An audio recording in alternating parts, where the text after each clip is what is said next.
ዩናይትድ የተመኘውን የፕሪሚየር ሊግ ዋንጫ ያሸነፈ ከማራኪ የማይታሰቡ ጎሎቹ ጋር ሁሌም በዘመናዊ እግር ኳስ የሚዘከረው ኮከብ ነው። እርሱ የእግር ኳስ ስፖርት ጥበብ አንዱ መገለጫ ነው። ጎሎቹ በአግራሞት ያስደነግጣሉ። የኳስ የጊዜ አጠባበቅ፣ የሰውነት ቁጥጥሩ ተአምር ነው። አድማጮች፣ ከቫን ፐርሲ በፊት ማንም አልነበረም። ከቫን ፐርሲ በኋላም ቫን ፐርሲን የመሰለ ማንም አልታየም። ይህ የበራሪ ኮከብ ድንቅ የኳስ ሕይወት ታሪክ ነው። እግር ኳስን በቀላሉ በታላቅ ጥራት አንዳንዴም በሌሎች ፈጽመው ከማይሞከሩ ቅጽበታዊ ምትሃታዊ ጎሎቹ ጋር ከአእምሮ አዋህዶ የመጫወት ጥበብ ሮቨን ቫን ፐርሲ ትሪቡን የኮከቦች ገጽ። When Van Persie scored the winning goal, it was like seeing a bird camp again. It's a style of football that suits him as well, of course, with his talent. Plus he got the freedom to show his talent. Slowly but surely he came into the team more and he showed what he can do in the future for us. For the new Southampton manager, but wait, here comes Arsenal again, they haven't given up yet. Oh, what a goal! What a goal by Van Persie!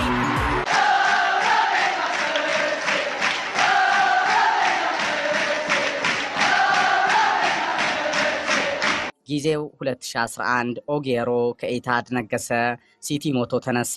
ጩኸታም ጎረቤት ከ44 ዓመታት በኋላ በፕሪሚየር ሊግ ዋንጫ ደመቀ።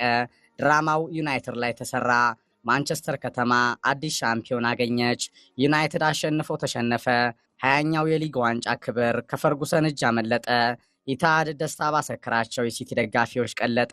እኛ በሕይወት እያለን እነዚህ ከጩኸት ውጭ የማያውቁ ጎረቤቶች መቼም እንዳታስቡት ዋንጫ አያሸንፉም። ሰውየው ፈርጉሰን ቃላቸው ታጠፈ። ጭራሽ በጡረታ ስንብታቸው ዋዜማ በቆሙበት በነገሱበት ሜዳ ሲቲ ከዩናይትድ መንጋጋ የሊጉን ዋንጫ በነዛ ሽርፍራፊ ሰከንዶች ሲነጥቃቸው ፈርጉሰን ቆመው ታዘቡ። Balotelli! Aguero! Staggering! Just staggering! He's won the league with 90 seconds of stoppage time to play! Could have got down there, Sergio Aguero.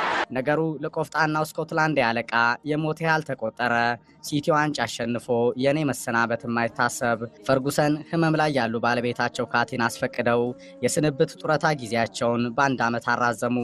ሲቲ ዋንጫ አሸንፎ እኔን በጡረታ መሰናበት የማይሆን የዩናይትድ ዘመን ተሻጋሪ ዛሬም ድረስ ያልተተኩ ሕያው አለቃ አገጫቸው ስር ከኦጌሮ ተአምር ጋር በድል የሻምፒዮንነት ክብር ሲደልቅባቸው ውሎ ያደረውን እንቅልፍ የማያስተኛ ጩኸታም ጎረቤት መልሰው የተነጠቁት የሊጉን ዋንጫ ሊነጥቁም ቆረጡ።